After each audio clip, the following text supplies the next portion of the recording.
अभी ब्लॉक है वो खुलते ही 24 घंटे में बाकी का टेलीफोन नेटवर्क भी हम कर देंगे। जहां तक सड़कों का सवाल है, जैसा मैंने कहा 3 या 4 जगह ऐसी है जहां पर पहाड़ को काटकर रास्ता बनाना पड़ेगा, क्योंकि पूरा रास्ता ही भूस्खलन के कारण बह गया है। उसको छोड़कर रोड कनेक्टिविटी ठीक मात्रा में चालू होगी।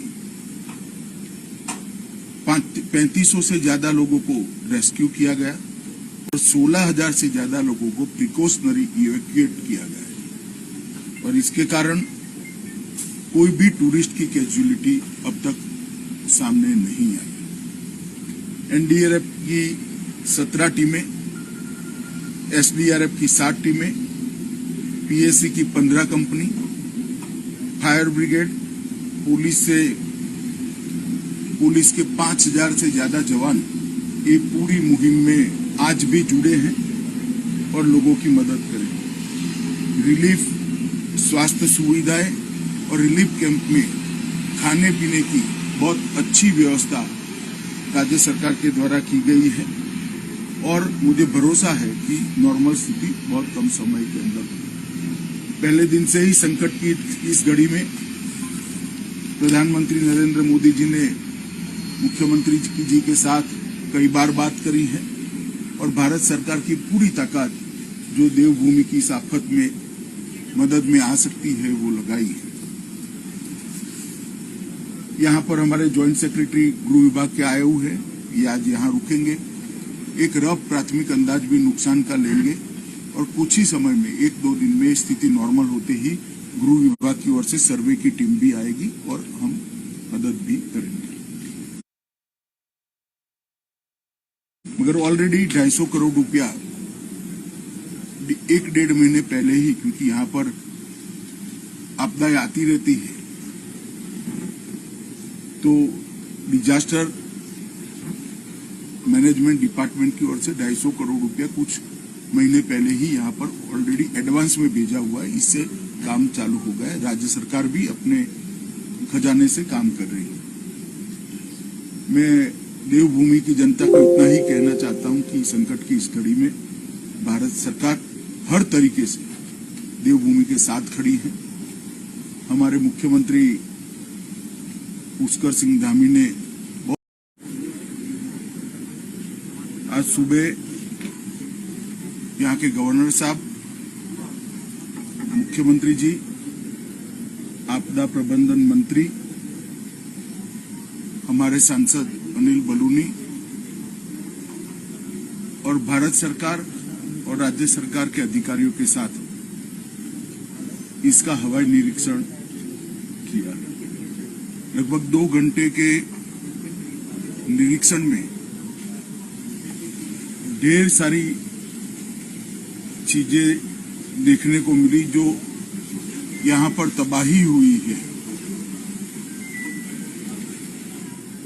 उनकी बोलती तस्वीर देखने को मिली। अभी राज्य सरकार और केंद्र सरकार के उच्च स्तरीय अधिकारियों के साथ भी बैठना हुआ। पूरी समीक्षा भी की गई।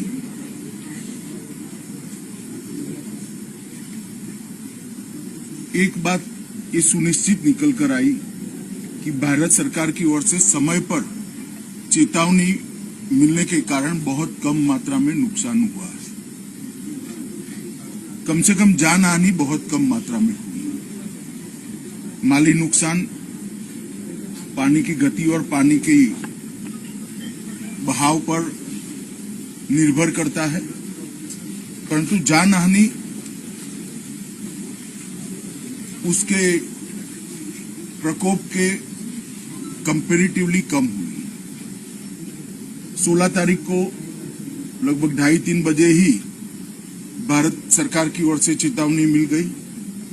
24 घंटा पहले चेतावनी मिलने के कारण मुख्यमंत्री जी ने तुरंत ही चीफ सेक्रेटरी से बात करी। वो दौरे पर थे, वो भी लौट कर आए और सभी कलेक्टर, एसडीआरएफ, एनडीआरएफ, आईटीबीपी, सेना, वायुसेना सभी को अलर्ट भेजने के कारण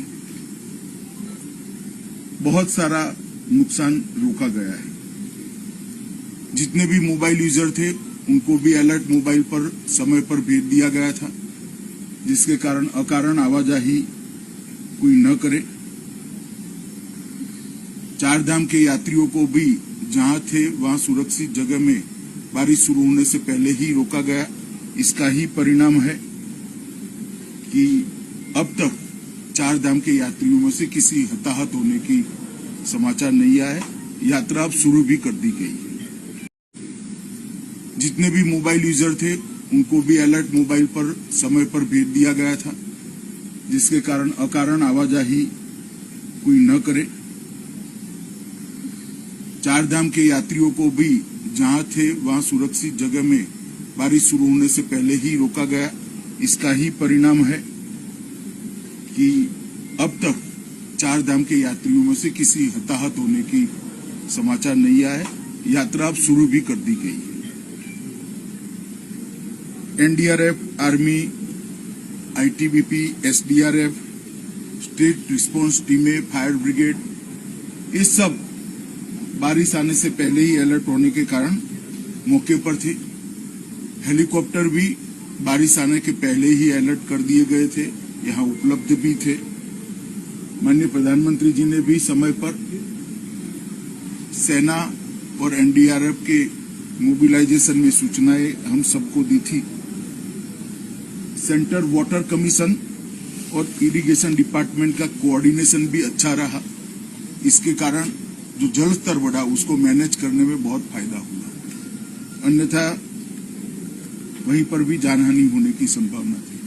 फिर भी अब तक 64 दुर्भाग्यपूर्ण मृत्यु सरकार के पास अधिकृत रूप से रजिस्टर हुई है और 11 से ज्यादा लोग लापता। कुछ 2 ट्रैकिंग की टीमें भी लापता है। एक का लोकेशन मिल गया है जो हिमाचल यहां से जाते हैं। ज्यादातर सड़कें 3 सड़कें छोड़कर क्लियर हो गई है और अब राहत जहां पर भी जरूरत है वहां पहुंचना शुरू हो गया है। नैनीताल, हल्द्वानी और अल्मोड़ा की सड़कों को भी क्लियर करने का बहुत समय पर राज्य प्रशासन ने अच्छे से इसमें सफलता प्राप्त करी। एक जगह पे रेलवे ट्रैक को भी भारी नुकसान हुआ है, इसका रिपेयरिंग का कार्य भी शुरू हो गया है। बिजली की उपलब्धता लगभग 60% से ज्यादा कर दी गई है, जिससे शुद्ध पीने का पानी अब लोगों को मिलने लगा है और स्वास्थ्य सुविधाएं भी इसके कारण प्रभावित नहीं है।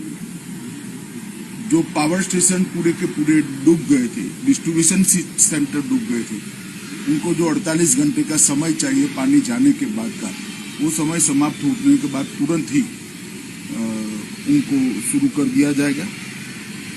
राज्य सरकार ने रेस्क्यू ऑपरेशन